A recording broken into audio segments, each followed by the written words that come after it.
রাশিয়ার হাত ধরছে ইরান, আকাশযুদ্ধে ফিরে আসছে তেহরানের শক্তি। অবশেষে তেহরান পাল্টা চাল দিয়েছে।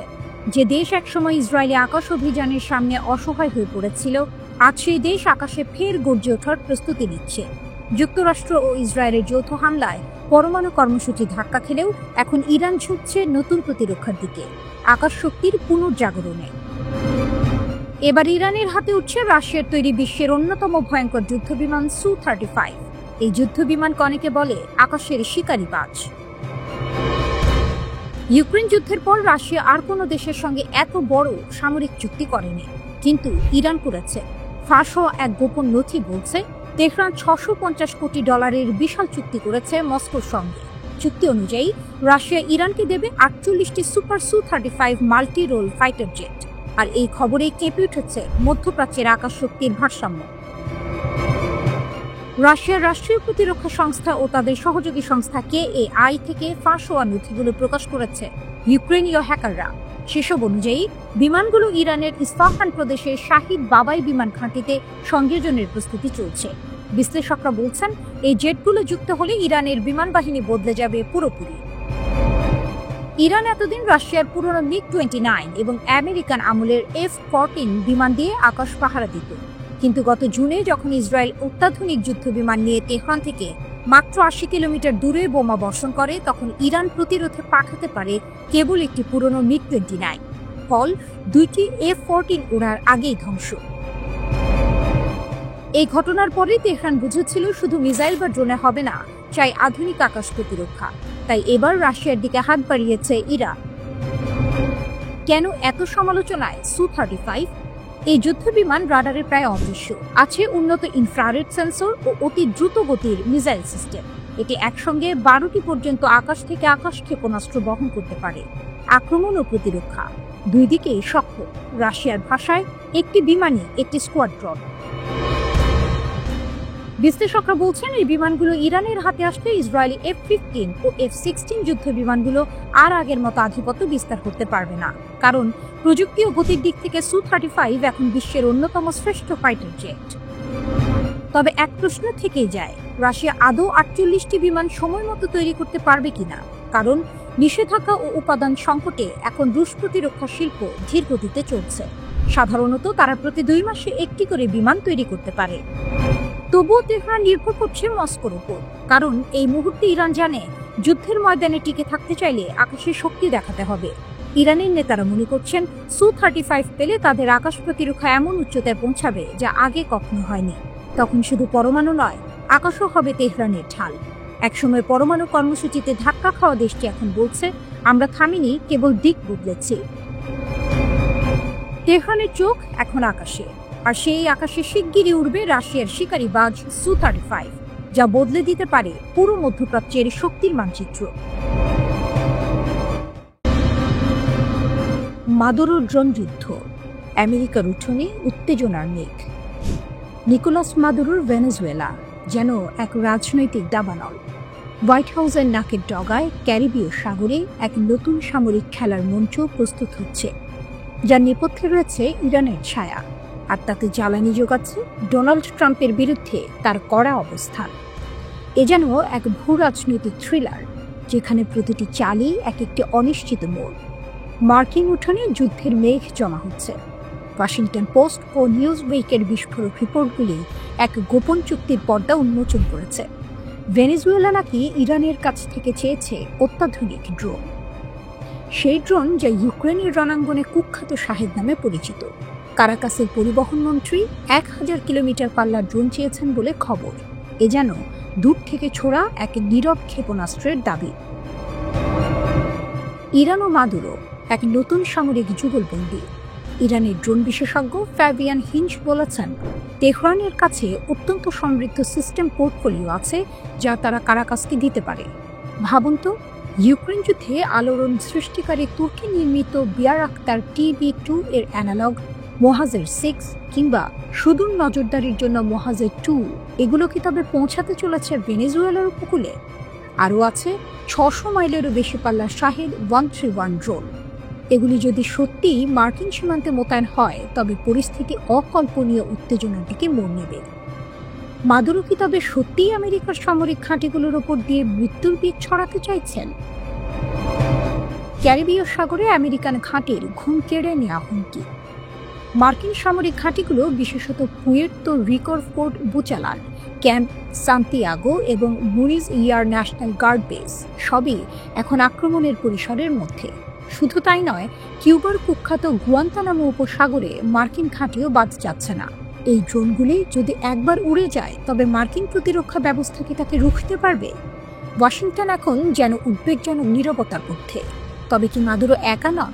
তিনি যে রাশিয়ার প্রেসিডেন্ট ভ্লাদিমির পুতিন এবং চীনের শি জিনপিং এর কাছেও বর্ধিত সামরিক সহযোগিতা চেয়েছেন, তা এই নাটকে নতুন মাত্রা যোগ করেছে। ট্রাম্পের বিরুদ্ধে মাদুরো যেন প্রতিদ্বন্দ্বীদের সমাবেশ ঘটিয়েছেন।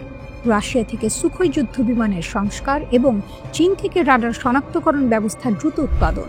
মাদুরো তার দেশকে দুর্গের মতো করে গড়ে তুলতে চাইছেন। মার্কিন যুক্তরাষ্ট্রও বসে নেই। তারা রুজভেল্ট রোডস নৌ স্টেশন পুনরায় চালু করেছে এবং রাফায়েল হার্নান্দেজ এবং হেনরি ই রোহেলসেন বিমানবন্দরে রানওয়ে সক্ষমতা বাড়াচ্ছে। এগুলি ভেনেজুয়েলার উপকূল থেকে মাত্র 500 মাইল দূরে, অর্থাৎ প্রতি আক্রমণের প্রস্তুতি চলছে জোর কদমে। মাদুরো কি সত্যিই তার এই ড্রোন ডিপ্লোম্যাসি দিয়ে ট্রাম্পকে চ্যালেঞ্জ জানাতে পারবেন, নাকি ক্যারিবীয় সাগরে ভেসে বেড়ানো মার্কিন বিমানবাহী রণতরীগুলোই শেষ পর্যন্ত এই খেলার চূড়ান্ত রেফারি হবে? ইতিহাস সাক্ষী, আমেরিকার উঠোনে এমন বিপজ্জনক খেলা এর আগে কেউ খেলতে সাহস দেখায়নি।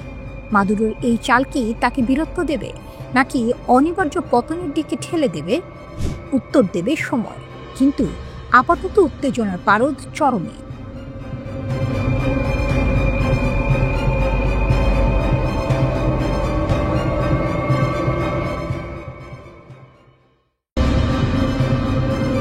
পশ্চিমের আকাশে এখন ঘন মেঘ। পারস্য উপসাগরীয় দেশটির এক সামরিক নেতার ঘোষণা যেন সেই মেঘে বিদ্যুতের ঝলকানি। ইরানের মাটি এখন সম্পূর্ণ নিরাপদ। হঠাৎ এই আত্মবিশ্বাসী সুর কেন? একে কেবলই রণহুঙ্কার, নাকি যুদ্ধবিরতির আড়ালে তেহরান পৌঁছে গেছে এক নতুন অস্পৃশ্য সামরিক উচ্চতায়? আন্তর্জাতিক বিশ্লেষকদের কপালে তাই এখন স্পষ্ট ভাঁজ।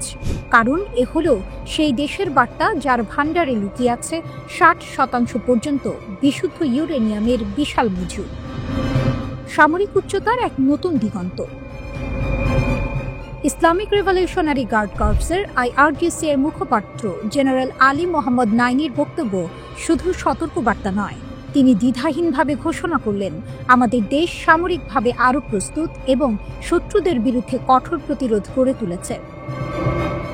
Islamic revolutionary guard corps IRGC এর মুখপাত্র জেনারেল আলী মোহাম্মদ নাইনির বক্তব্য শুধু সতর্কবার্তা নয়, তিনি দ্বিধাহীনভাবে ঘোষণা করলেন, আমাদের দেশ সামরিকভাবে আরও প্রস্তুত এবং শত্রুদের বিরুদ্ধে কঠোর প্রতিরোধ গড়ে তুলেছে।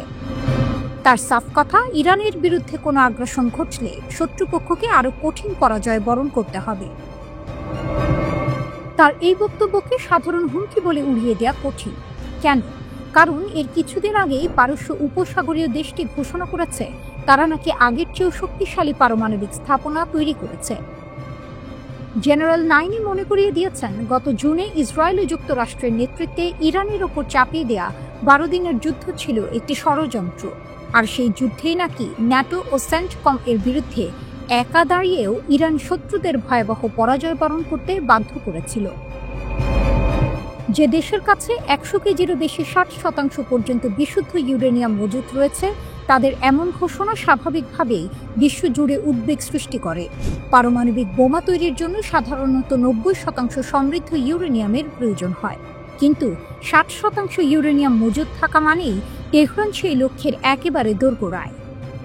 বহু বিশেষজ্ঞের মতে ইরানের মাটির গভীরে তৈরি ফর্দর মতো সুরক্ষিত পারমাণবিক স্থাপনাগুলো ধ্বংস করা কার্যত অসম্ভব। এই ভূগর্ভস্থ প্রতিরক্ষা ব্যবস্থার কারণেই ইরানের দাবি তাদের ভূমি এখন নিরাপদ। পশ্চিমা শক্তিগুলো স্বাভাবিকভাবেই উদ্বিগ্ন। এই ঘোষণাকে তারা আন্তর্জাতিক শান্তি ও স্থিতিশীলতার জন্য একটি গুরুতর হুমকি হিসেবে দেখছে। তাদের আশঙ্কা, ইরান এই সামরিক আত্মবিশ্বাসকে কাজে লাগিয়ে পারমাণবিক বোমা তৈরির পথে আরও দ্রুত হাঁটতে পারে। যদিও ইরান বরাবরই তাদের পারমাণবিক কর্মসূচিকে শান্তিপূর্ণ উদ্দেশ্য প্রণোদিত বলে দাবি করে, তবে 60% ইউরেনিয়ামের মজুত এবং নতুন করে সামরিক উচ্চতার ঘোষণা কূটনৈতিক টেবিলে নতুন করে চাপ সৃষ্টি করেছে।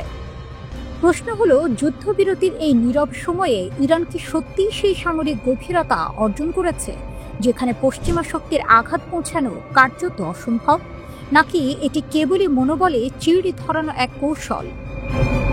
ইসরায়েলের হামলায় ক্ষতিগ্রস্ত পারমাণবিক স্থাপনাগুলো পুনর্গঠনের ঘোষণা দিয়েছে ইরান। ইরানের পারমাণবিক শক্তি সংস্থা পরিদর্শনের সময় দেশটির প্রেসিডেন্ট মাসুদ পেজেশকিয়ান জানান, এসব স্থাপনা আগের চেয়ে বেশি শক্তিশালীভাবে পুনর্নির্মাণ করা হবে। তিনি আরও বলেন, ইরানের কখনোই পারমাণবিক অস্ত্র অর্জনের ইচ্ছা ছিল না, এখনও নেই। প্রেসিডেন্ট পারমাণবিক স্থাপনাগুলোর সর্বশেষ অবস্থা সম্পর্কে ব্রিফিং গ্রহণ করেন। তিনি সতর্ক করে বলেন, কোনো স্থাপনা ধ্বংস হলেও ইরান পিছু হটবে না, কারণ ইরানি বিজ্ঞানীরা প্রয়োজনীয় সকল জ্ঞান ও দক্ষতা অর্জন করে রেখেছেন।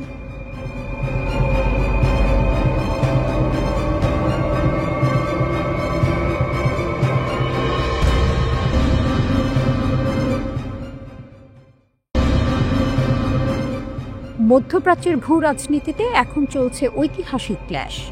এক প্রান্তে ইসরায়েল ও তার পশ্চিমা মিত্ররা, হাতে নিষেধাজ্ঞার ফ্ল্যাগ। অন্য প্রান্তে তেহরানের দুর্গে প্রবেশ করেছে প্রাচ্যের দুই শক্তি, চীন ও রাশিয়া। এ যেন স্নায়ু যুদ্ধের রিম্যাচ নয়, বরং নতুন এক ট্রাই জংশন এর জন্ম। ইরানকে কোণঠাসা করার জন্য ইসরায়েল ও পশ্চিমা বিশ্ব যখন মরিয়া, তখনই তেহরান থেকে ভেসে এলো এক শক্তি প্রদর্শনের সংকেত। সর্বোচ্চ ধর্মীয় নেতা আয়াতুল্লাহ আলী খামেনির জ্যেষ্ঠ উপদেষ্টা আলী আকবর বেলায়েত স্পষ্ট জানিয়ে দিলেন, ইরান এখন আর একা নয়। চীনের রাষ্ট্রদূতের সাথে বৈঠকে তিনি ঘোষণা করেছেন, মস্কো, বেইজিং ও তেহরান নতুন বিশ্ব ব্যবস্থা গঠনে গুরুত্বপূর্ণ ভূমিকা পালন করছে। তার কথায় ইরান ও চীনের সম্পর্ক ঐতিহাসিক ভিত্তি, অভিন্ন স্বার্থ ও রাজনৈতিক স্বাধীনতার উপর প্রতিষ্ঠিত। এই বার্তা কেবল কূটনৈতিক সৌজন্য নয়, এটি পশ্চিমা আধিপত্যের বিরুদ্ধে এক খোলামেলা চ্যালেঞ্জ। ইসরায়েল ও যুক্তরাষ্ট্রের সবচেয়ে বড় উদ্বেগের কারণ কি? উত্তরটা দুটি দীর্ঘমেয়াদী চুক্তিতে। এক, চীনের 25 বছরের কৌশলগত চুক্তি। 2022 এই চুক্তির মাধ্যমে ইরান বাণিজ্যিক ও প্রতিরক্ষা সহ বিভিন্ন খাতে চীনের কাছ থেকে বিপুল সহযোগিতা পাবে। তেল ও গ্যাসের বিনিময়ে চীন ইরানের অবকাঠামোতে বিনিয়োগ করবে, যা মার্কিন নিষেধাজ্ঞাগুলোকে অকার্যকর করে দিতে পারে। তেল ও গ্যাসের বিনিময়ে চীন ইরানের অবকাঠামোগুলোতে বিনিয়োগ করবে, যা মার্কিন নিষেধাজ্ঞাগুলোকে অকার্যকর করে দিতে পারে। 2, রাশিয়ার সাথে 20 বছরের চুক্তি। প্রেসিডেন্ট পুতিনের সাথে এই চুক্তিতে তেহরান ও মস্কোর সম্পর্ক সামরিক খাতে নতুন উচ্চতায় পৌঁছেছে। সবচেয়ে বড় গেম চেঞ্জার হল, রাশিয়া ইরানকে 48টি সুখোই Su-35 মাল্টিরোল যুদ্ধ বিমান দিতে চলেছে। যখন ইউরোপের ট্রয়ি, ফ্রান্স, জার্মানি, যুক্তরাজ্য এবং যুক্তরাষ্ট্র জাতিসংঘের মাধ্যমে ইরানের ওপর বাণিজ্যিকভাবে চাপ সৃষ্টি করছে, তখন এই চুক্তিগুলো যেন ইরানের হাতে প্রতিরোধের বর্ম তুলে দিল। যুদ্ধ বিমান ও বিশ্ব ব্যবস্থার পালাবদল। পশ্চিমারা যখন ইরানকে পারমাণবিক ইস্যুতে আলোচনার টেবিলে আনার জন্য নিষেধাজ্ঞা জারি করছে, তখন চীন ও রাশিয়া ইরানকে নিষেধাজ্ঞা এড়িয়ে যাওয়ার পথ এবং সামরিক শক্তি বৃদ্ধির রসদ জুগিয়ে চলেছে। ইরান ও রাশিয়ার সম্মিলিত শক্তি। ইরানের ক্ষমতা, আঞ্চলিক প্রভাব, নিজস্ব ক্ষেপণাস্ত্র ও ড্রোন প্রযুক্তির বিকাশ এবং দীর্ঘমেয়াদী পশ্চিমা চাপ সহ্য করার ক্ষমতা।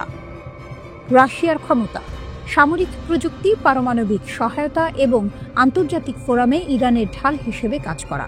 বিশেষজ্ঞরা বলছেন, ইরানকে Su-35 যুদ্ধ বিমান দেয়া মানে মধ্যপ্রাচ্যে ক্ষমতার ভারসাম্যে বড় পরিবর্তন আনা।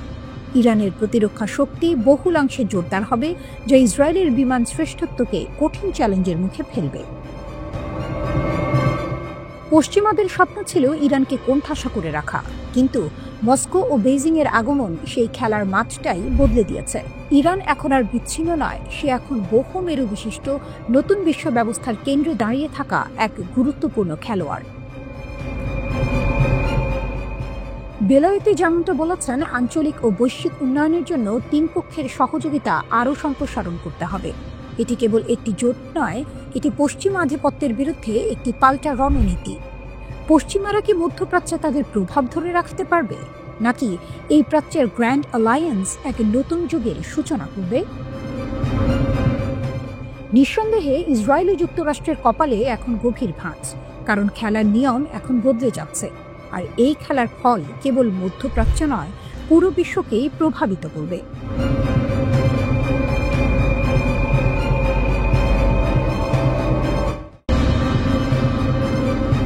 আবারও অগ্নিশিখার মতো জ্বলে উঠেছে তেহরান। একদিকে মার্কিন চাপ, অন্যদিকে ইসরায়েলের অবিরাম উস্কানি। কিন্তু ইরানের কণ্ঠ আজ কঠোর, স্পষ্ট ও গর্বে ভরা। আমরা থামব না। এক উত্তল সাক্ষাৎকারে ইরানের পররাষ্ট্রমন্ত্রী আব্বাস আরাকচি যেন আগুনে ঘি ঢেলে দিলেন। তিনি আল জাজিরাকে বলেন, আমরা কোনো চাপের কাছে নতি স্বীকার করব না। ইউরেনিয়াম সমৃদ্ধকরণ থামবে না। যুদ্ধেও যা অর্জিত হয়নি, আলোচনায় তা সম্ভব নয়। এই ঘোষণার সঙ্গে সঙ্গে যেন নতুন করে দাউ দাউ করে উঠল ইরানের প্রতিরোধের ইতিহাস। যে দেশ বহুবার নিষেধাজ্ঞায় শ্বাসরুদ্ধ হয়েছে, যে জাতি বছরের পর বছর হামলার মুখে থেকেও মাথা নিচু করেনি, তারা আবারও মনে করিয়ে দিল ইরানের প্রযুক্তি ধ্বংস করা যায় না, দমিয়ে রাখা যায় না। আরাকচি আরও এক ধাপ এগিয়ে বলেন, কিছু পারমাণবিক উপাদান ধ্বংসস্তূপের নিচে চাপা পড়েছে, কিন্তু প্রযুক্তি অক্ষত। জ্ঞানকে কেউ মাটির নিচে পুঁতে রাখতে পারে না। এই বাক্যে যেন প্রতিধ্বনিত হলো ইরানের সেই আত্মবিশ্বাস যা কোনো যুদ্ধেই ভাঙেনি। জুন মাসের সেই ভয়াবহ 12 দিনের যুদ্ধে ইসরায়েল ও মার্কিন যুক্তরাষ্ট্র একযোগে হামলা চালিয়েছিল ইরানের পারমাণবিক স্থাপনাগুলিতে। তারা ভেবেছিল এই হামলায় ইরানের কর্মসূচি শেষ হয়ে যাবে, কিন্তু বাস্তবটা উল্টো। ইরান জানিয়ে দিল তাদের পারমাণবিক কর্মসূচি আগের চেয়েও শক্তিশালীভাবে ফিরে আসছে। আরাকচি উপহাস করে বলেন, তারা ভেবেছিল আমরা থেমে যাব, কিন্তু আমরা আরও দ্রুত এগোচ্ছি। এই মন্তব্য যেন সরাসরি ইসরায়েল ও ওয়াশিংটনের মুখে চপেটাঘাত। ইরান বলছে তাদের বৈজ্ঞানিক মেধা, প্রযুক্তিগত সক্ষমতা এবং জাতীয় সংকল্প সবই অক্ষত রয়েছে। তাদের বার্তা স্পষ্ট, আমরা শান্তি চাই, কিন্তু যদি কেউ আঘাত করে উত্তর দেব আগুনে। তবে এখানেই শেষ নয়। মার্কিন প্রশাসন যখন নতুন করে আলোচনার প্রস্তাব দেয়, তখন আরাকচি সেই প্রস্তাবে কাঁটা বসান। তিনি বলেন, আমরা আলোচনায় বসতে পারি, কিন্তু কোনো অসম্ভব শর্ত আমরা মেনে নেব না। আমাদের ক্ষেপণাস্ত্র কর্মসূচি নিয়ে আলোচনা নয়, তাহলে সেটা হবে আত্মসমর্পণ। এই মন্তব্যে প্রকাশ পেল ইরানের কৌশলগত দৃঢ়তা। তারা জানে মার্কিন যুক্তরাষ্ট্র চায় ইরানের প্রতিরক্ষা শক্তিকে দুর্বল করতে, কিন্তু তেহরান তার হাতের অস্ত্র কখনো ছাড়বে না। সম্প্রতি যুক্তরাজ্য, ফ্রান্স ও জার্মানি, এই 3 ইউরোপীয় দেশ আবারও পুরনো নিষেধাজ্ঞা ফিরিয়ে এনেছে। কিন্তু তাতে ইরানের অবস্থান বদলায়নি। তেহরান বলছে তাদের পারমাণবিক কর্মসূচি সম্পূর্ণ বেসামরিক, বিদ্যুৎ উৎপাদন ও বৈজ্ঞানিক গবেষণার জন্য। তাদের কোনো পারমাণবিক বোমা তৈরির পরিকল্পনা নেই। তবুও পশ্চিম দুনিয়া যেন এই কথা বিশ্বাস করতে চায় না। আর সেখানেই ইরানের বার্তা, বিশ্বাস না করলে শক্তি দিয়েই বোঝাবো। আজ ইরান কেবল এক দেশ নয়, এক প্রতীক, প্রতিরোধের, আত্মসম্মানের আর এক অপরাজেয় আত্মার প্রতীক। যুদ্ধ, নিষেধাজ্ঞা, হত্যা চেষ্টা কিছুই থামাতে পারেনি এই জাতিকে। তারা আবারও ঘোষণা করেছে, চাপ নয়, প্রতিরোধই আমাদের উত্তর। ইরান আবারও প্রমাণ করল, বোমায় ভবন ভাঙা যায়, কিন্তু জাতির মনোবল নয়।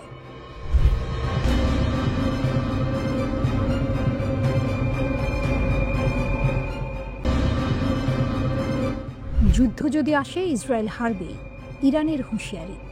তেহরান যেন আবারও আগুনে দাঁড়িয়ে ঘোষণা দিল, আমরা আলোচনায় বসব, কিন্তু আত্মসমর্পণ নয়।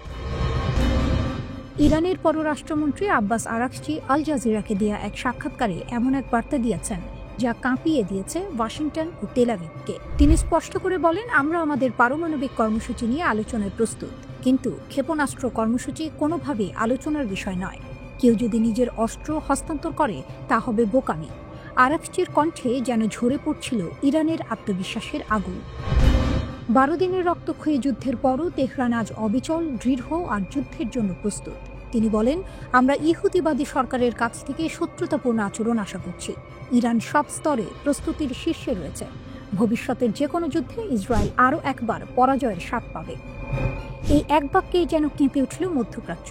ইসরায়েল যেখানে ভেবেছিল ইরানের আকাশকে দগ্ধ করে ফেলবে, সেখানে ইরান জানিয়ে দিল, যুদ্ধ তাদের ভয় দেখাতে পারে না, বরং আরও প্রস্তুত করে তোলে। আরাকচি বলেন, সাম্প্রতিক যুদ্ধে আমরা আমাদের ক্ষেপণাস্ত্র বাস্তব যুদ্ধে পরীক্ষা করেছি। ইসরায়েল যদি আবার আক্রমণ চালায়, তার ফল হবে ভয়াবহ। এই মন্তব্যের পেছনে রয়েছে জুন মাসের সে অভূতপূর্ব হামলার স্মৃতি। যখন ইসরায়েল যুক্তরাষ্ট্রের সহায়তায় ইরানের 3টি গুরুত্বপূর্ণ পারমাণবিক স্থাপনায় ফোর্দো, নাতানজ ও ইস্পাহান বোমা বর্ষণ করেছিল, 12 দিনের সে যুদ্ধে বহু বিজ্ঞানী নিহত হন আর আন্তর্জাতিক সম্প্রদায় থমকে তাকিয়েছিল মধ্যপ্রাচ্যের দিকে। কিন্তু আজ সেই তেহরানই বলছে আমরা ধ্বংস হইনি।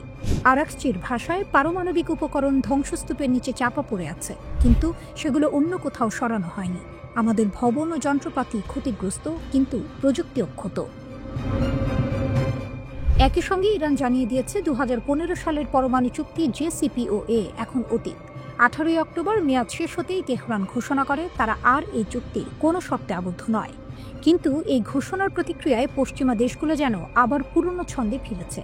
ব্রিটেন, ফ্রান্স ও জার্মানি 3 দেশ মিলে জাতিসংঘের স্ন্যাপব্যাক প্রক্রিয়া সক্রিয় করে ইরানের উপর আন্তর্জাতিক নিষেধাজ্ঞা পুনর্বহাল করেছে। তবে ইরান এই পদক্ষেপকে অবৈধ ঘোষণা করেছে। আরাকচি বলেন, এই নিষেধাজ্ঞার কোনো আন্তর্জাতিক ঐক্যমত্য নেই। আমাদের অগ্রাধিকার এখন প্রতিবেশী দেশগুলোর সঙ্গে সম্পর্ক জোরদার করা। পশ্চিমাদের নির্দেশ ছাড়া আমরা কারো সঙ্গে যোগাযোগ করতে পারি না, এমনটা হবে না। এই বক্তব্য যেন এক নতুন ভূ রাজনৈতিক বাস্তবতার ইঙ্গিত দেয়। একদিকে যখন পশ্চিমা দুনিয়া তেহরানকে একঘরে করার চেষ্টা করছে, অন্যদিকে ইরান নিজেই মধ্যপ্রাচ্যের মঞ্চে নিজের শক্তিকে আরও দৃঢ় করছে। সবশেষে আরাকচির কণ্ঠে যেন ভেসে আসে এক সতর্কবার্তা। ইসরায়েল যদি আবার আগুন জ্বালায়, আমরা সেই আগুনকে ফিরিয়ে দেব তাদের ঘরে। আজ ইরান শুধু এক রাষ্ট্র নয়, এক সংকল্প, এক প্রতিরোধের প্রতীক। যে দেশকে ভেঙে দেওয়ার স্বপ্ন বারবার দেখেছে ওয়াশিংটন, সেই ইরান আজও দাঁড়িয়ে আছে বুক উঁচিয়ে, আগুনের ভেতর থেকেও অমলিন। তাদের ভাষায়, আমরা আলোচনায় বসব, কিন্তু অস্ত্র নয়, আত্মসম্মানই আমাদের পতাকা।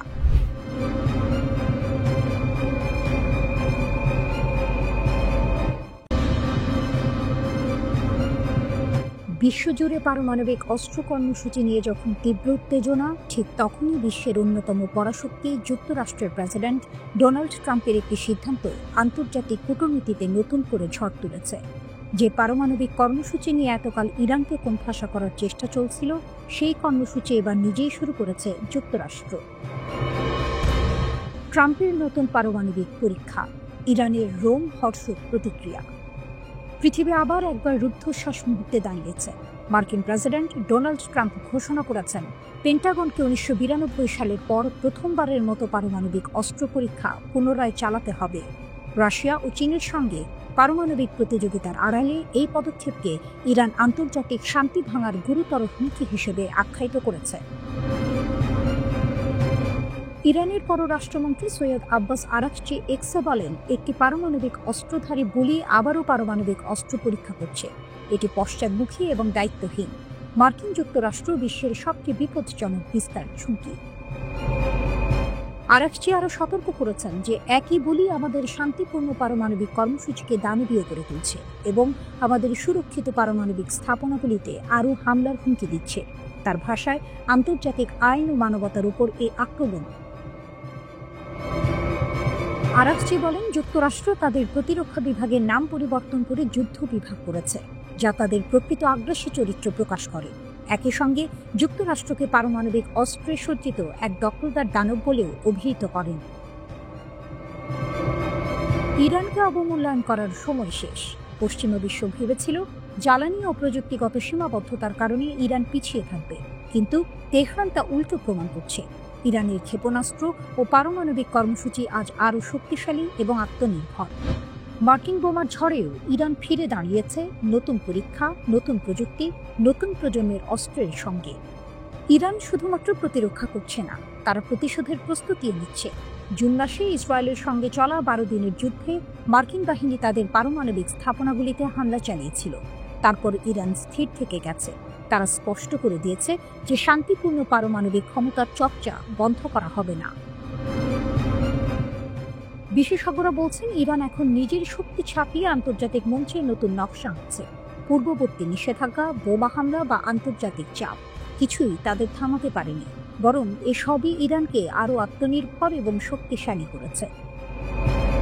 বিশ্বের কাছে ইরানের বার্তা স্পষ্ট, তারা একমাত্র প্রতিরক্ষা করছে না, তারা প্রতিসাম্য বজায় রাখার ক্ষমতা দেখাচ্ছে। এই পরিস্থিতি নতুন করে পারমাণবিক প্রতিযোগিতার উত্তেজনা ছড়াচ্ছে। মার্কিন যুক্তরাষ্ট্র পারমাণবিক পরীক্ষা পুনরায় চালালে ইরানও তার প্রস্তুতি সম্পন্ন শক্তি প্রদর্শনের জন্য প্রস্তুত। আরাকচি আরও বলেন, দুনিয়াকে জবাবদিহি করতে হবে।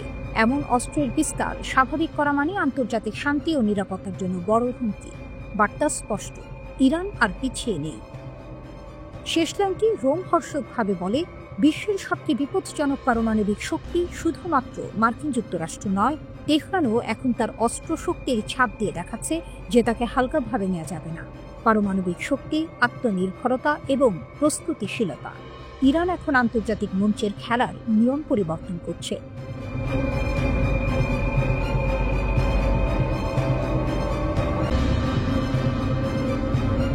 যুক্তরাষ্ট্রের সঙ্গে উত্তেজনার মধ্যেও ইরানের ক্ষেপণাস্ত্র কর্মসূচিকে উৎসাহ দিচ্ছে চীন। নতুন আগুন জ্বলছে মধ্যপ্রাচ্যে। রাতের আকাশে যেন নতুন আগুন জ্বলছে। পশ্চিমা নিষেধাজ্ঞার ভারে দমে না গিয়ে বরং ছাই থেকে উঠে আবার জেগে উঠছে তেহরান। সিএনএনের এক বিস্ফোরক প্রতিবেদনে বলা হয়েছে, চীন এখন ইরানের ক্ষেপণাস্ত্র কর্মসূচিকে গোপনে শক্তিশালী করছে। যে কর্মসূচিকে একসময় ভেবে নেওয়া হয়েছিল শেষ হয়ে গেছে, তা আবার জেগে উঠেছে, আর এবার আগের চেয়েও ভয়ঙ্কর রূপে। ইউরোপীয় গোয়েন্দা সূত্র জানিয়েছে, চীন থেকে ইরানে পাঠানো হচ্ছে 2000 টন সোডিয়াম পারক্লোরেট, যা ক্ষেপণাস্ত্র জ্বালানি তৈরির জন্য অপরিহার্য উপাদান। এই পরিমাণ উপাদান দিয়ে তৈরি করা যাবে অন্তত 500টি ব্যালিস্টিক ক্ষেপণাস্ত্র, যথেষ্ট পুরো মধ্যপ্রাচ্যকে কাঁপিয়ে দিতে। আর এই চালান এসেছে সে সময়ে যখন ইসরায়েল গত জুনে 12 দিনের যুদ্ধে ইরানের ক্ষেপণাস্ত্র ঘাঁটি ও পারমাণবিক স্থাপনাগুলিতে ব্যাপক হামলা চালিয়েছিল। তবে তেহরান হার মানেনি, বরং যুদ্ধ শেষে তারা ঘুরে দাঁড়িয়েছে। রাশিয়া ও চীনের সঙ্গে নতুন কৌশলগত সম্পর্ক গড়ে তুলেছে। তেহরান বলছে, যখন পশ্চিম মুখ ফিরিয়ে নেয়, পূর্ব তখন কাঁধে হাত রাখে। চীনের ভূমিকা এখন স্পষ্ট। বেইজিং ইরানের পুনর্গঠন প্রচেষ্টাকে নীরবে উৎসাহ দিচ্ছে। নিষেধাজ্ঞার ফাঁক গলে পৌঁছে যাচ্ছে জ্বালানি, যন্ত্রপাতি, প্রযুক্তি। ইরানও থেমে নেই। তারা এখন একের পর এক নতুন প্রজন্মের উন্নত ক্ষেপণাস্ত্র তৈরি করছে। এক ভিডিওতে দেখা গেছে, ভূগর্ভস্থ এক গোপন অস্ত্রাগারে সাজানো রয়েছে শত শত ক্ষেপণাস্ত্র, নতুন রূপেই নতুন যুদ্ধে নামার অপেক্ষায়। ইরানের পররাষ্ট্র মন্ত্রণালয়ের মুখপাত্র ইসমাইল বাঘাই স্পষ্ট ভাষায় বলেছেন, আমাদের প্রতিরক্ষা নিয়ে সিদ্ধান্ত নেওয়ার অধিকার আমেরিকার নেই। ইরান তার আত্মরক্ষার ক্ষমতা বাড়াবে যত দূরেই যেতে হয়। বিশ্লেষকরা বলছেন, ইরান এখন শুধু অস্ত্র তৈরি করছে না, বরং ভয় তৈরি করছে। কারণ তারা দেখিয়ে দিয়েছে, মার্কিন ঘাঁটি হোক বা ইসরায়েলি ভূখণ্ড, ইরানের ক্ষেপণাস্ত্র যে কোনো জায়গায় পৌঁছাতে পারে। জুনের যুদ্ধেই তারা হামলা চালিয়েছিল কাতারে অবস্থিত মার্কিন আল উদেইদ ঘাঁটিতে, যা যুক্তরাষ্ট্রের মধ্যপ্রাচ্যের সবচেয়ে বড় সামরিক কেন্দ্র। মার্কিন পররাষ্ট্রমন্ত্রী মার্কো রুবিও সম্প্রতি স্বীকার করেছেন, ইরান এখন এমন ক্ষেপণাস্ত্র তৈরি করছে যা পারমাণবিক ওয়ারহেড বহনে সক্ষম এবং যে কোনো দূরত্বে আঘাত হানতে পারে।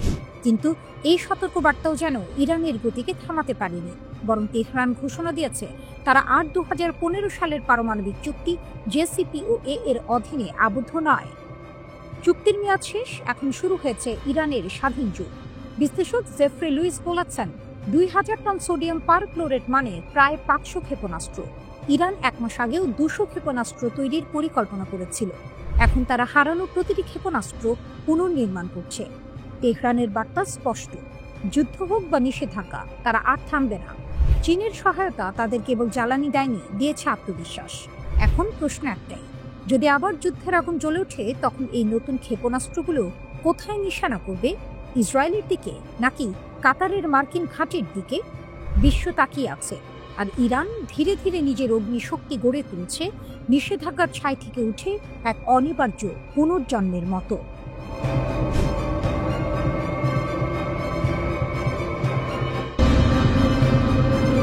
অবশেষে কি পরমাণু ক্ষমতাধর হয়ে উঠল ইরান?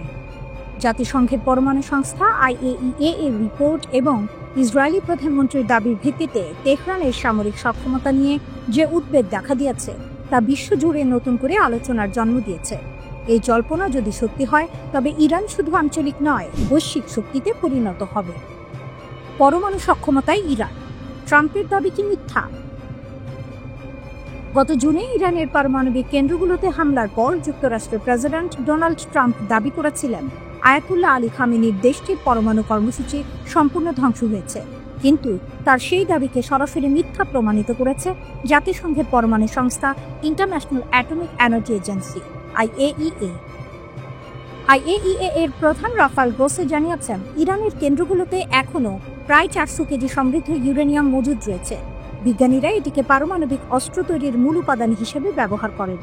গ্রোসের এই বক্তব্য সামরিক বিশ্লেষকদের উদ্বেগ আরও বাড়িয়েছে, কারণ এই পরিমাণ ইউরেনিয়াম দিয়ে ইরান প্রায় 10টি পারমাণবিক বোমা তৈরির সক্ষমতা অর্জন করতে পারে। যদিও বর্তমানে তেহরানের হাতে কোনো পরমাণু অস্ত্র নেই বলেই দাবি করে আসছে IAEA। তবে ইরানের সর্বোচ্চ ধর্মীয় নেতা আয়াতুল্লাহ আলী খামেনির জ্যেষ্ঠ উপদেষ্টা আলী শামখানি স্পষ্ট করে দিয়েছেন, শত্রুদের হামলা সত্ত্বেও ইরানের পারমাণবিক কর্মসূচি টিকে আছে। তিনি বলেন, পারমাণবিক স্থাপনা ধ্বংস হলেও আমাদের খেলা শেষ হয়নি। সমৃদ্ধ ইউরেনিয়াম এখনো অক্ষতই রয়েছে। যদিও খামেনি বরাবরই বলে এসেছেন, ইউরেনিয়াম ব্যবহার করে অস্ত্র তৈরির কোনো পরিকল্পনা তেহরানের নেই। নেতানিয়াহুর মারাত্মক দাবি, ICBM কি পূর্ব উপকূলে আঘাত হানবে?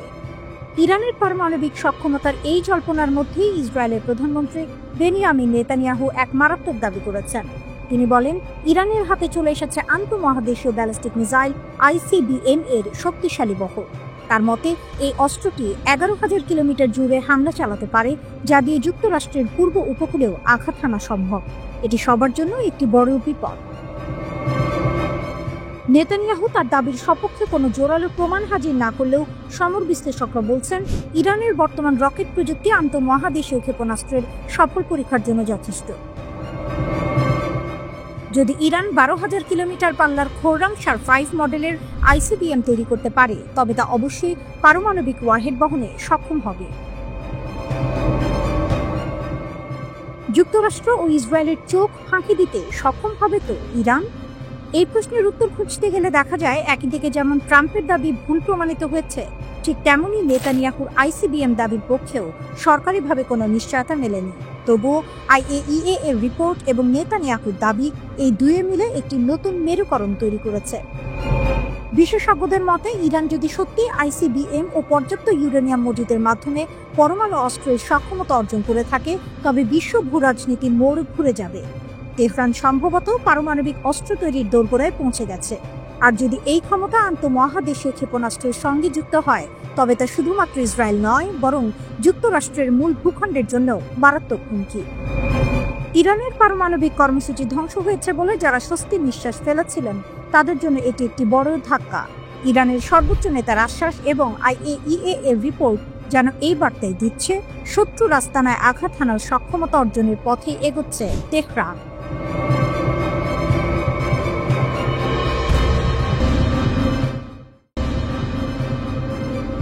আঘাত নয়, ছোঁয়াও নয়, কেবল বাতাসে দোলা দিয়েছে ইসরায়েলের বোমা। এই এক লাইনেই যেন ফুটে ওঠে তেহরানের আত্মবিশ্বাস। ইরান এখন দাবি করছে, ইসরায়েলের হামলায় তাদের ক্ষেপণাস্ত্র ঘাঁটিগুলোর একটি দানাও নড়ে ওঠেনি। যুদ্ধ শেষে ধোঁয়া এখনো উঠছে মধ্যপ্রাচ্যের আকাশে, কিন্তু সেই ধোঁয়ার ভিতর থেকে শোনা যাচ্ছে এক গর্বিত কণ্ঠ, আমরা আছি আগের চেয়েও শক্তিশালী। ইরানের ইসলামী বিপ্লবী রক্ষী বাহিনী IRGCর উপসমন্বয়কারী জেনারেল মোহাম্মদ রেজা নাকভি বলেন, ইসরায়েল দাবি করছে তারা ইরানের ক্ষেপণাস্ত্র কেন্দ্রগুলিতে বড় আঘাত এনেছে, কিন্তু সেটি বলা মানে বাড়াবাড়ি। বাস্তবে তাদের আঘাতে আমাদের পালকের ছোঁয়াও লাগেনি, বলেন তিনি। নাকভি জানান, ইসরায়েলের উন্নত প্রযুক্তি আর আধুনিক বোমা দিয়েও তারা কিছুই করতে পারেনি। আমাদের উৎক্ষেপণ কেন্দ্রগুলো আক্রমণের পরপরই সক্রিয় হয়ে গেছে। ক্ষেপণাস্ত্র ব্যবস্থা এক মুহূর্তের জন্য বন্ধ হয়নি। ইসরায়েল দাবি করছে তারা ইরানের অধিকাংশ ক্ষেপণাস্ত্র উৎক্ষেপক ধ্বংস করেছে, কিন্তু ইরান বলছে এটা শুধু ভুল নয়, নিখাত মিথ্যা। ইরানের দাবি তাদের 1% উৎক্ষেপকও ধ্বংস হয়নি, বরং সবগুলোই স্থানীয়ভাবে তৈরি ও কার্যক্ষম। আমাদের প্রতিটি ক্ষেপণাস্ত্র ইরানের মাটিতে, ইরানের হাতে গড়া, বলেন নাকভি। আরো বড় চমক, ইরান এখন নতুন করে আরো 10,000 ক্ষেপণাস্ত্র তৈরির পথে। শুধু প্রতিরক্ষা নয়, এটি এখন তেহরানের জন্য এক আত্মমর্যাদার প্রতীক। নাকভির ভাষায়, আমরা শুধু ইসরায়েলকে মোকাবিলা করছি না, আমাদের চারপাশে রয়েছে মার্কিন ঘাঁটি, পারস্য উপসাগরের ড্রোনের নজরদারি, গুপ্তচর ভিত্তি আর রাজনৈতিক চাপ। সব সামলে ইরান দাঁড়িয়ে আছে অটল, অদম্য। এই প্রেক্ষাপটে IRGC উন্মোচন করেছে তাদের 2টি নতুন ক্ষেপণাস্ত্র, ইমাদ ও কাদের। ভূগর্ভস্থ ঘাঁটিতে টেলিভিশনে সম্প্রচারিত এক আয়োজনে প্রদর্শিত হয় এই আধুনিক অস্ত্র। কাদের ক্ষেপণাস্ত্রে ব্যবহৃত হয়েছে উন্নত ইলেকট্রনিক প্রতিরোধ ব্যবস্থা, যা শত্রুর সিগন্যাল জ্যামিং প্রতিহত করতে সক্ষম। অন্যদিকে ইমাদকে আধুনিকীকরণ করে সম্পূর্ণরূপে কার্যকর করা হয়েছে। আইআরজিসির অ্যারোস্পেস কমান্ডের এক শীর্ষ কর্মকর্তা বলেন, আমাদের ক্ষেপণাস্ত্র শক্তি প্রতি ঘন্টায় বৃদ্ধি পাচ্ছে। সদ্য উন্নত করা ক্ষেপণাস্ত্রগুলো ইতোমধ্যে লঞ্চারে বসানো হয়েছে, শুধু আদেশের অপেক্ষা। এদিকে ইরানের সংসদের অর্থনীতি কমিশনের চেয়ারম্যান শামসুদ্দিন হোসাইনি ইঙ্গিতপূর্ণ কণ্ঠে বলেন, জায়নবাদী শাসন ব্যবস্থাই এখন অঞ্চলের শান্তি ও নিরাপত্তার সবচেয়ে বড় হুমকি। জেনেভায় আন্তঃসংসদীয় সম্মেলনের ফাঁকে তিনি বলেন, ইরান কখনো সংঘাত চায় না, আমরা চাই আঞ্চলিক বোঝাপড়া ও সহযোগিতা। কিন্তু যদি কেউ আমাদের নিরাপত্তা ভাঙার চেষ্টা করে, আমরা তার উত্তর দেব ইস্পাতের ভাষায়। যে মুহূর্তে অনেকেই ভাবছিল ইসরায়েল ইরানের শক্তি কমিয়ে দিয়েছে, ঠিক তখনই তেহরান দেখালো তার নতুন দানবীয় অস্ত্র। ধ্বংস নয়, বরং পুনর্জন্ম যেন ঘটল সেই ভূগর্ভস্থ ঘাঁটিগুলোয়। ওদিকে ইরানের সঙ্গে সব ক্ষেত্রে সম্পর্ক জোরদার করতে প্রস্তুত রাশিয়া। ক্রেমলিনের পক্ষ থেকে এমন আগ্রহের কথা জানানো হয়েছে। ক্রেমলিনের মুখপাত্র দিমিত্রি পেসকভ বলেন, দুই দেশের সম্পর্ক নাটকীয়ভাবে এগিয়ে যাচ্ছে। তেহরান ও মস্কোর মধ্যে আগে থেকে ঘনিষ্ঠ সম্পর্ক রয়েছে।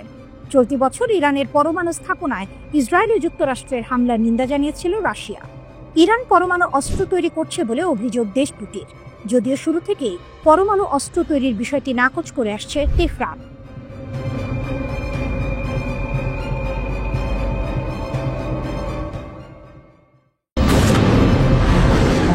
ভূগর্ভে লুকানো আগুন। ইরানের গোপন ক্ষেপণাস্ত্র শহর কাঁপিয়ে দিল পশ্চিমকে। শত্রুরা হয়তো কল্পনাও করতে পারেনি ইরান এতটা শক্তিশালী, এতটা প্রস্তুত, এতটা অদৃশ্য। দীর্ঘদিন ধরে নিজেদের সামর্থ্য নিয়ে তেহরান ছিল নীরব, কেবল মাঝে মাঝে গর্বের আভাস দিত। কিন্তু সাম্প্রতিক ইসরায়েল আমেরিকা বিরোধী যুদ্ধের পর থেকে যেন একের পর এক গোপন রহস্য উন্মোচন করছে আয়াতুল্লাহ খামেনির দেশ। আর এবার যা স্বীকার করেছে ইরান, তা শোনার পর পশ্চিমা বিশ্বে নেমেছে অস্থিরতা। ইরান জানিয়েছে তারা তৈরি করেছে ভূগর্ভস্থ ক্ষেপণাস্ত্র শহর। হ্যাঁ, শত্রুদের চোখে অদৃশ্য এক শহর, যেখানে মাটি ফুঁড়ে উঠে আসতে পারে হাজারো ক্ষেপণাস্ত্র। ইরানের রাষ্ট্রীয় গণমাধ্যম প্রেস টিভি জানিয়েছে, নতুন এই প্রতিরক্ষা ব্যবস্থাটি নির্মিত হয়েছে সিভিল ডিফেন্সের নীতি ও মানদণ্ড অনুসারে। এই প্রকল্পের লক্ষ্য একটাই, আকাশে নয়, মাটির নিচে লুকিয়ে থেকে আঘাত হানা, যখন শত্রু বুঝতেও পারবে না কোথা থেকে আসছে বিস্ফোরণ। তেহরানের প্যাসিভ ডিফেন্স অর্গানাইজেশনের প্রধান ব্রিগেডিয়ার জেনারেল গোলাম রেজা জালালি জানিয়েছেন, এই ভূগর্ভস্থ ক্ষেপণাস্ত্র শহরগুলো আমাদের সাফল্যের প্রতীক, আমাদের প্রতিরোধ ক্ষমতার জীবন্ত প্রমাণ। তিনি আরো বলেন, এই প্রকল্পগুলো শত্রুর আগ্রাসন প্রতিহত করার জন্য গড়ে তোলা হয়েছে, বিশেষ করে ইসরায়েলি শাসনের বিরুদ্ধে। জেনারেল জালালির মতে, গত জুনে 12 দিনের যুদ্ধে ইরান তার সামরিক সক্ষমতা দেখাতে সক্ষম হয়েছিল এই ভূগর্ভস্থ ব্যবস্থা ব্যবহার করে। সেই যুদ্ধ ইরানের জন্য একদিকে এনেছে সাফল্য, অন্যদিকে দেখিয়েছে কিছু দুর্বলতাও। তাই আয়াতুল্লাহ খামেনি এখন দেশের সব প্রতিরক্ষা সংস্থাকে নির্দেশ দিয়েছেন সেই দুর্বলতা দূর করতে নতুন কর্মসূচি হাতে নিতে। কিন্তু এখানেই গল্পের টুইস্ট। খামেনি শুধু প্রতিরক্ষা ব্যবস্থায় শক্ত করছেন না, তুলে নিচ্ছেন ক্ষেপণাস্ত্র কর্মসূচির সব সীমাবদ্ধতাও। এর আগে ইরানে উৎপাদিত অস্ত্রের পাল্লা সর্বোচ্চ 2200 কিলোমিটারে সীমাবদ্ধ রাখার নির্দেশ দিয়েছিলেন সর্বোচ্চ নেতা। কিন্তু এখন সেই সীমা নেই। এখন ইরান সিদ্ধান্ত নেবে নিজের মতো করে, তার নিরাপত্তা, তার প্রয়োজন, তার ভূ রাজনীতি অনুযায়ী। বিশ্লেষকরা বলছেন, এটি ইরানের প্রতিরক্ষা নীতিতে এক ঐতিহাসিক পরিবর্তনের ইঙ্গিত। তেহরান আর কোনো সীমা মানবে না, তারা মানবে না কোনো বাইরের চাপ, কোনো পশ্চিমা নিষেধাজ্ঞা, কোনো ইউরোপীয় হুমকি। এই ভূগর্ভস্থ ক্ষেপণাস্ত্র শহরগুলো এখন শুধু ইরানের গোপন অস্ত্রভাণ্ডার নয়, এটি এক প্রতীক অদম্য প্রতিরোধের, নিঃশব্দ শক্তির, এবং সেই দেশের যে ইতিহাসের প্রতিটি আঘাতকে বেঁচে থেকে জবাব দিয়েছে।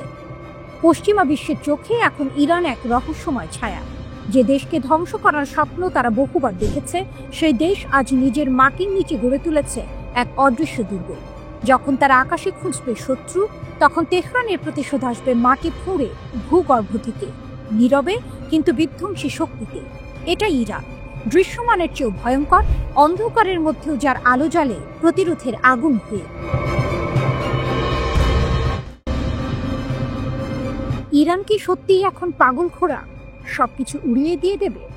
ইরানকে ঘিরে এমন আতঙ্ক বাতাসে ঘুরছে, তারা যে কোনো মুহূর্তে অপ্রত্যাশিত ও ভয়াবহ সিদ্ধান্ত নেবে, এমনটাই মনে করে অনেকেই। কিন্তু বাস্তবতা কি মোটেই এত সরল? পরিস্থিতি দেখে বোঝা যায় এখানেও জটিল এক খেলা চলছে। 12 দিনের সংঘাতে ইরান বিভিন্ন ধরনের রকেট ও ক্ষেপণাস্ত্র ব্যবহার করেছে। প্রথম দিকে ইসরায়েলের প্রতিরক্ষা ব্যবস্থা আর সেই সঙ্গে ইন্টারসেপ্ট সিস্টেম ভালো কাজ করলেও পরে সেটার কার্যকারিতা কিছুটা কমেছে বলে প্রতিবেদন। এটাকে শুধু প্রযুক্তির খেলা বলা যায় না, এটা আত্মবিশ্বাসের লড়াই। ইসরায়েলের সাবেক রাষ্ট্রদূত পর্যন্ত বলেছেন, ইরান মনে করে হারানোর কিছু নেই। এমন অবস্থায় দেশের নেতৃত্ব ঝুঁকিপূর্ণ সিদ্ধান্ত নিতে পারে। ইরানের শক্তি শুধু ক্ষেপণাস্ত্রেই সীমাবদ্ধ না। কূটনৈতিকভাবে তারা রাশিয়া ও চীন সহ কিছু মহাশক্তির সঙ্গে সম্পর্ক রাখে, আর আঞ্চলিকভাবে কিছু আরব দেশও গোপনে কূটনীতিক যোগাযোগ বাড়াচ্ছে। এসব মিলিয়ে ইরানের প্রভাব সীমিত নয়, এটি মধ্যপ্রাচ্যের মানচিত্রে বড় ধাক্কা দিতে পারে বলে অনেকে ভাবছেন। একই সঙ্গে বিশ্ব মহাশক্তির অবস্থান, বিশেষত মার্কিন ও ইউরোপীয় দিক থেকে কূটনীতির মাধ্যমে এই পরিস্থিতি নিয়ন্ত্রণে আনার চেষ্টা চলছে। শর্ত স্পষ্ট, ইরানকে পারমাণবিক সক্ষমতা থেকে বিরত রাখতে হবে। জাতিসংঘের পরমাণু কর্মসূচি বিষয়ক পর্যবেক্ষক সংস্থা IAEA এর মহাপরিচালক রাফায়েল গ্রোসি বলেছেন, ইরানের ক্ষতিগ্রস্ত পারমাণবিক স্থাপনাগুলিতে প্রায় 400 কিলোগ্রাম 60% সমৃদ্ধ ইউরেনিয়াম মজুত রয়েছে। তেহরানের পূর্ণ সহযোগিতা ছাড়া সেখানে প্রবেশ করা সম্ভব নয়। IAEA প্রধান এই তথ্য প্রকাশ করেন। তিনি বলেন, ইরানের বেশিরভাগ সমৃদ্ধ ইউরেনিয়ামের সরবরাহ অক্ষত রয়েছে এবং সেটি এখনও ক্ষতিগ্রস্ত পারমাণবিক কেন্দ্রগুলির ভেতরেই মজুত আছে। রাফায়েল গ্রোসি 18 অক্টোবর প্রকাশিত সুইস সংবাদপত্র নিউয়ে জুটার জেইতুনকে দেয়া এক সাক্ষাৎকারে বলেন, জাতিসংঘের সংস্থাটির অনুসন্ধানে জানা যায়, ইরানের 60% সমৃদ্ধ ইউরেনিয়ামের অধিকাংশ ইস্পাহান এবং ফোর্দো পারমাণবিক কেন্দ্রগুলিতে মজুত রয়েছে এবং কিছু আছে নাতানজেও। আন্তর্জাতিক আণবিক শক্তি সংস্থার মহাপরিচালক অনুমান করেন, সব মিলিয়ে ইরানের কাছে এখনও প্রায় 400 কিলোগ্রাম 60% সমৃদ্ধ ইউরেনিয়াম আছে। এর আগে IAEA এর একটি গোপন প্রতিবেদনে পাওয়া যায়, 13 জুন পর্যন্ত ইরানের কাছে 440.9 কিলোগ্রাম বা 972 পাউন্ড পর্যন্ত 60% সমৃদ্ধ ইউরেনিয়াম ছিল। গ্রোসি NZZ-কে জানান, ইসলামী প্রজাতন্ত্রের কাছে এখনও প্রায় 400 কিলোগ্রাম রয়েছে। এতে মনে হয় IAEA এর মূল্যায়ন অনুযায়ী দেশটির মজুদ সমৃদ্ধ ইউরেনিয়ামের বেশিরভাগই যুদ্ধে ক্ষতিগ্রস্ত হয়নি। ইরানের বেশিরভাগ সমৃদ্ধ ইউরেনিয়াম এখনও দেশটির ক্ষতিগ্রস্ত পারমাণবিক কেন্দ্রগুলির ভেতরেই রয়েছে। IAEA এর এমন মূল্যায়নকে তেহরানও স্বীকার করে। দেশটির পররাষ্ট্রমন্ত্রী আব্বাস আরাকচি বলেছিলেন, ইসরায়েলি হামলায় ক্ষতিগ্রস্ত কেন্দ্রগুলির ধ্বংসস্তূপের নিচে সমৃদ্ধ পারমাণবিক উপাদানগুলি রয়েছে। টাইমস অফ ইসরায়েলের প্রতিবেদনে বলা হয়, ইসরায়েলকে ধ্বংস করতে অঙ্গীকারবদ্ধ ইরান পারমাণবিক অস্ত্র অর্জনের চেষ্টা করার কথা অস্বীকার করে। তবে দেশটি এমন স্তরে ইউরেনিয়াম সমৃদ্ধ করেছে যার কোনো শান্তিপূর্ণ ব্যবহার নেই। ইরান আন্তর্জাতিক পরিদর্শকদের পারমাণবিক কেন্দ্রগুলি পরীক্ষা করতে বাধা দিয়েছে এবং দেশটির ব্যালিস্টিক ক্ষেপণাস্ত্র সক্ষমতা বাড়িয়েছে। জেরুজালেমের মতে, জুনে ইসরায়েল পরমাণু কর্মসূচিটির বিরুদ্ধে সামরিক অভিযান শুরু করার ঠিক আগে ইসলামী প্রজাতন্ত্র অস্ত্রায়নের দিকে পদক্ষেপ নিয়েছিল।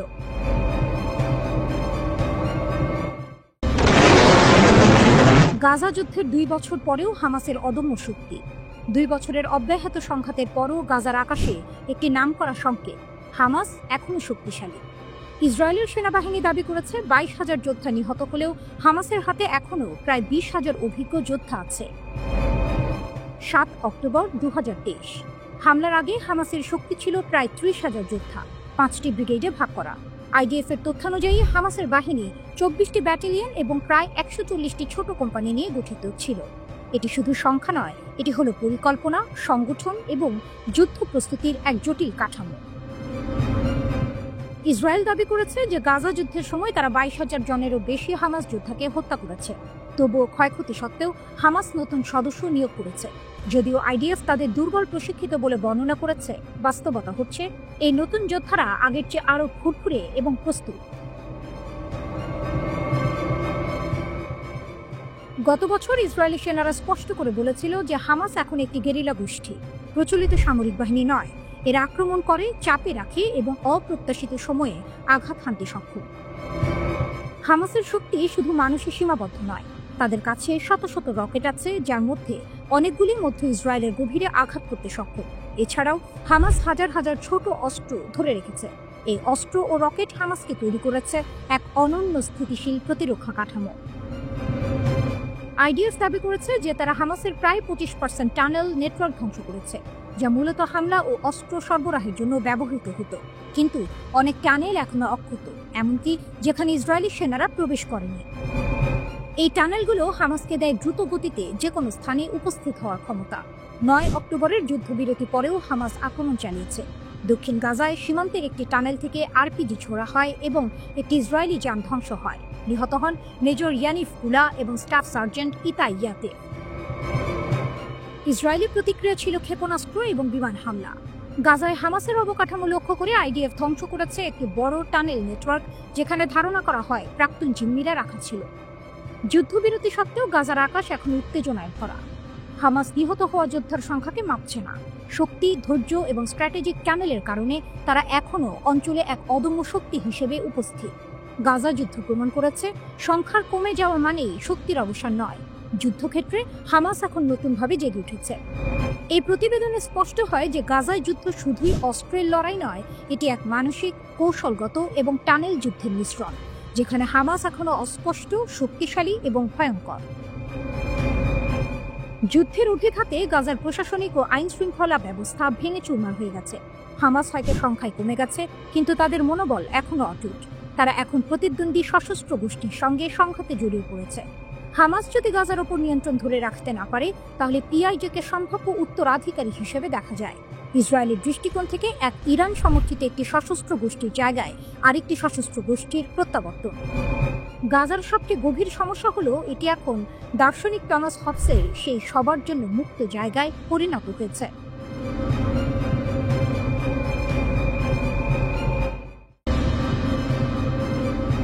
18 অক্টোবর 2025 তারিখে joint comprehensive plan of action JCPOA বা ইরান পারমাণবিক চুক্তি আনুষ্ঠানিকভাবে শেষ হলো।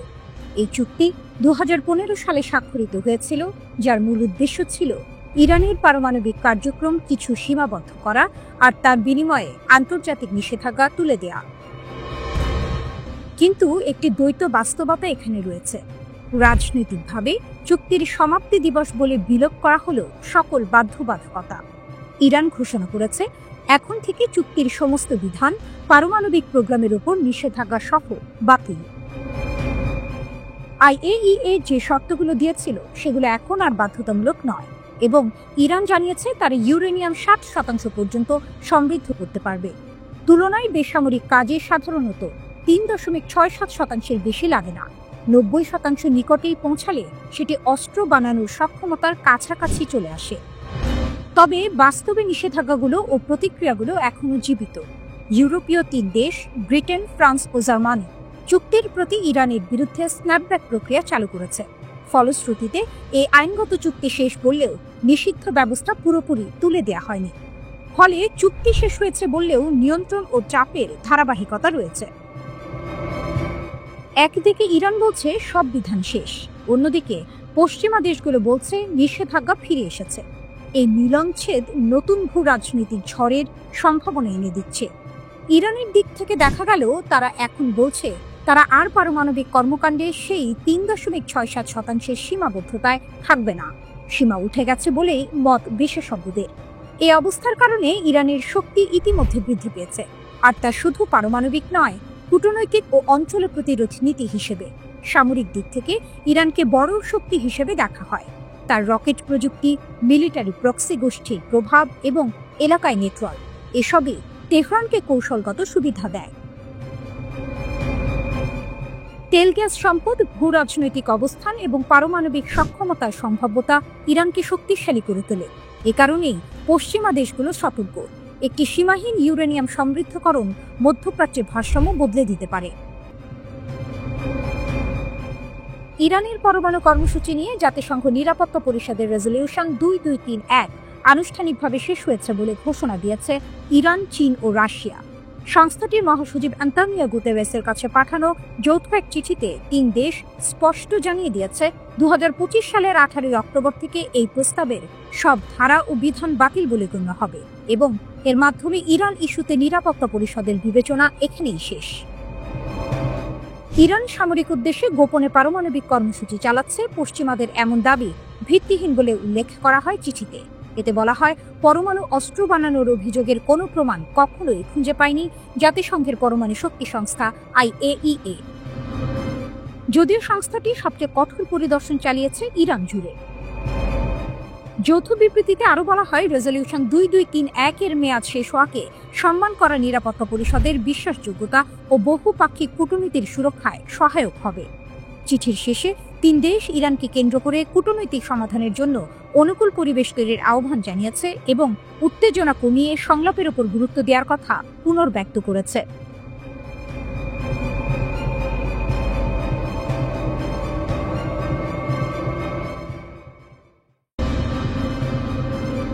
ইরানের ওপর ইসরায়েলের হামলার জেরে সৃষ্ট চরম উত্তেজনার পর এবার নতুন করে যুদ্ধের পায়তারা চালাচ্ছে পশ্চিমারা। পরিস্থিতি এমন পর্যায়ে পৌঁছেছে যে আরেকটি ইরান ইসরায়েল যুদ্ধ এখন সময়ের ব্যাপার মাত্র বলে মনে করছেন অনেকে। সেরকমই পরিকল্পনা নিয়ে আগাচ্ছে পশ্চিমারা। তবে বসে নেই ইরান। সর্বোচ্চ নেতা আয়াতুল্লাহ খামেনি ভালো করেই জানেন ইরানের ওপর আঘাত আসতেই থাকবে, তাই শত্রুদের মোকাবিলা করতে সব নিয়ে প্রস্তুত ইসলামী বিপ্লবের দেশটি। ইরানের কাছে বড় আঘাত খাওয়ার পরও শিক্ষা হয়নি, আবারও যুদ্ধের হুঙ্কার, আর পশ্চিমা দেশগুলো ইরানকে কণ্ঠরোধ করতে তৎপর। এখন এক প্রশ্ন ঘুরছে, নতুন ইরান ইসরায়েল লড়াই কি শুধু সময়ের ব্যাপার? ইরান সম্প্রতি বহু প্রতিকূলতায় পড়ে, তবু মন বদলায়নি। দেশটির শাসকরা বলে থাকেন আঘাত আসতেই থাকবে, কিন্তু তাদের প্রতিরোধও থাকবে বেশি। মার্কিন, ইসরায়েল ও কিছু ইউরোপীয় দেশের চাপ, নিষেধাজ্ঞা ও সামরিক উপস্থিতি বাড়িয়ে দেওয়ার নকশা ইরানের উপর ক্রমাগত চালানো হচ্ছে। এতে করে তেহরান কেবল কূটনীতিতে নয়, আঞ্চলিক শক্তি গঠনেও জোর দিচ্ছে। তাদের প্রতিক্রিয়া সিরিয়া, লেবানন, ইরাক ও ইয়েমেনে বিশেষভাবে লক্ষণীয় হয়েছে। প্রক্সি গোষ্ঠী ও কৌশলগত সাফল্য বাড়ানোর চেষ্টা চলছে। তবু ইরান এখন শুধু প্রতিরোধী করছে না, তারা ভেতর থেকে নিজেকে বদলে নিচ্ছে। জুনে 12 দিনের সংঘর্ষের পরে শুরু করা শুদ্ধি অভিযান, গোপন অভিযান এবং সন্দেহভাজন ব্যক্তিদের গ্রেপ্তারের ফলে দেখা গেছে তেহরান বিদেশি প্রভাব থেকে নিজেকে মুক্ত করার চেষ্টা করছে। ধরা ছোঁয়ার তালিকায় এমন ব্যক্তিরাও রয়েছেন যারা বিদেশি গোয়েন্দা সংস্থার সাথে যোগাযোগ রাখতেন। এগুলো যদি সত্য হয়ে থাকে, তাহলে ইরানের অভ্যন্তরীণ রাজনীতিও সংকটে পড়ছে। প্রশাসনিক পরিবর্তন এসেছে।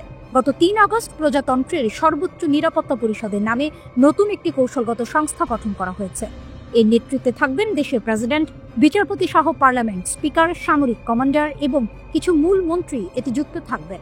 ম্যান্ডেট হল জাতীয় নিরাপত্তা ও প্রতিরক্ষা পরিকল্পনা তৈরি এবং সশস্ত্র বাহিনীর কার্যক্রম সমন্বয় করা। এই পরিবর্তন ইরানের কৌশলগত মানচিত্রে বড় ধাক্কা হিসেবে দেখা হচ্ছে। এখানে রাষ্ট্রীয় সিদ্ধান্ত নিতে কেন্দ্রীয় কোর শক্তিশালী হয়েছে। আন্তর্জাতিক মঞ্চে তেহরান মোটেই নিস্তব্ধ নয়। ইরানের নতুন নিরাপত্তা সচিব মস্কো সফরে গিয়েছেন। রাশিয়ার সঙ্গে ঘনিষ্ঠতা বাড়ানো হচ্ছে। তেল, বাণিজ্য ও সামরিক সম্পর্ক জোরদার করা হচ্ছে, যাতে পশ্চিমা নিষেধাজ্ঞার চাপ সামাল দেওয়া যায়। অর্থনৈতিক ও কৌশলগত এই চলই ইরানকে আরও স্থিতিস্থাপক করে তুলেছে। ইরানের সামরিক প্রস্তুতিও নতুন যুদ্ধের সম্ভাবনার ইঙ্গিত দিচ্ছে। প্রতিরক্ষা মন্ত্রী আজিজ নাসিরজাদে বলেন, 12 দিনের সংঘাতের সময় ইরান তার সবচেয়ে উন্নত অস্ত্র ব্যবহার করা থেকে বিরত ছিল। এর মধ্যে রয়েছে কাশেম বাশির মিসাইল। তিনি সতর্ক করে বলেন, যদি আবার আক্রমণ করা হয় তবে তার প্রতিক্রিয়া হবে অপ্রত্যাশিত এবং জোরালো। ইরান ক্ষতিগ্রস্ত হলেও সহজে নত হবে না। তারা নিজেকে শক্ত করেই রেখেছে। পশ্চিমাদের পরিকল্পনা রয়ে গেলে সংঘাত সময়ের বিষয়, কিন্তু কূটনীতি, গোপন যুদ্ধ ও ভূ রাজনীতি মিলে কোনো অনিশ্চিত মোড়ও আনতে পারে। মধ্যপ্রাচ্যের পরবর্তী অধ্যায় এখন অধিক নাটকীয় এবং বিপজ্জনক।